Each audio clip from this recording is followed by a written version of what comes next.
Aktivitas entitas sistem pengendalian manajemen. Jadi umumnya aktivitas dalam sistem pengendalian manajemen itu terdiri dari yang pertama, merencanakan apa yang akan dicapai oleh perusahaan.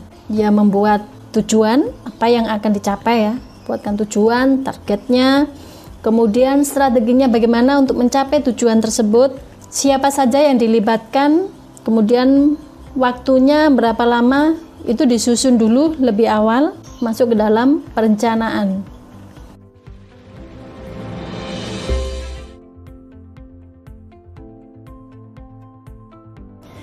Yang kedua, mengkoordinasikan kegiatan pada masing-masing bagian. Barangkali nanti kemudian ada masukan apa yang harus dilakukan dari rencana yang disusun ini, itu perlu dikomunikasikan dari masing-masing bagian yang ada dalam perusahaan tersebut.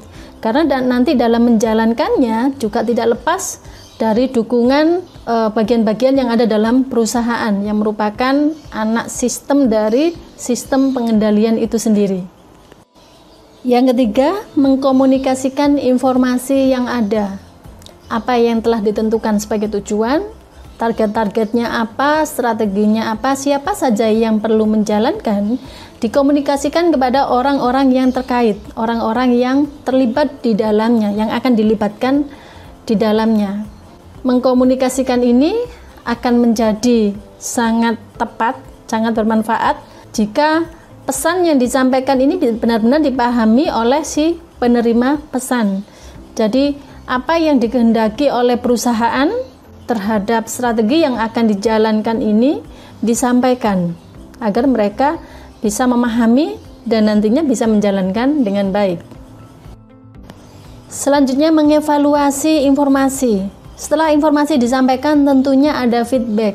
Itu dievaluasi. Barangkali bisa menjadi masukan-masukan agar lebih mudah lagi dalam menjalankan tugas yang akan diberikan. Jadi informasi-informasi itu, feedback dari informasi yang diberikan itu ditampung, dianalisis. Jika memang bermanfaat untuk mempermudah implementasi strategi yang telah ditentukan, ya sebaiknya memang dimasukkan, sebaiknya memang direspon positif ya. Karena mereka nanti yang juga akan terlibat dalam pelaksanaan. Yang kelima, memutuskan apa yang akan dilaksanakan. Tugasnya apa, siapa yang melaksanakan, waktunya kapan, itu mulai ditentukan agar hasil yang diharapkan bisa benar-benar tercapai. Yang keenam, mempengaruhi orang dalam organisasi tersebut untuk mengerjakan sesuai dengan yang digariskan. Jadi setelah adanya pembagian tugas, maka dipastikan bahwa mereka bergerak untuk mengerjakannya, dimotivasi, memastikan bahwa tugas itu dijalankan sesuai dengan instruksi, agar tidak keluar dari apa yang telah direncanakan.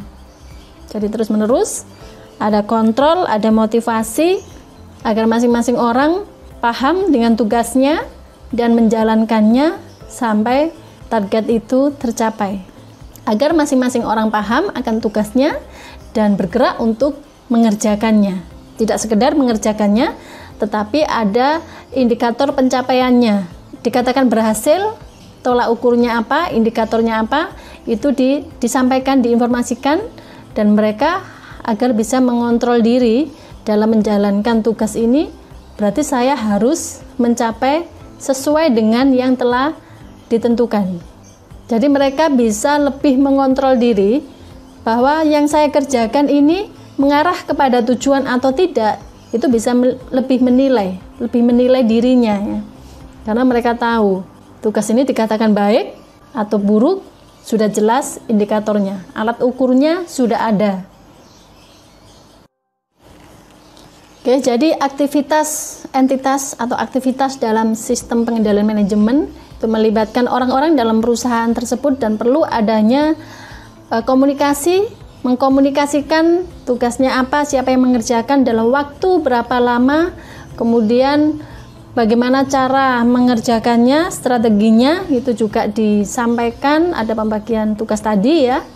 Juga memastikan bahwa mereka bergerak menuju tujuan itu, tidak sekedar menjalankan, tetapi memang arahnya adalah menuju tujuan. Jadi sistem pengendalian manajemen di sini untuk memastikan itu, bahwa strategi dijalankan itu mengarah kepada tujuan perusahaan.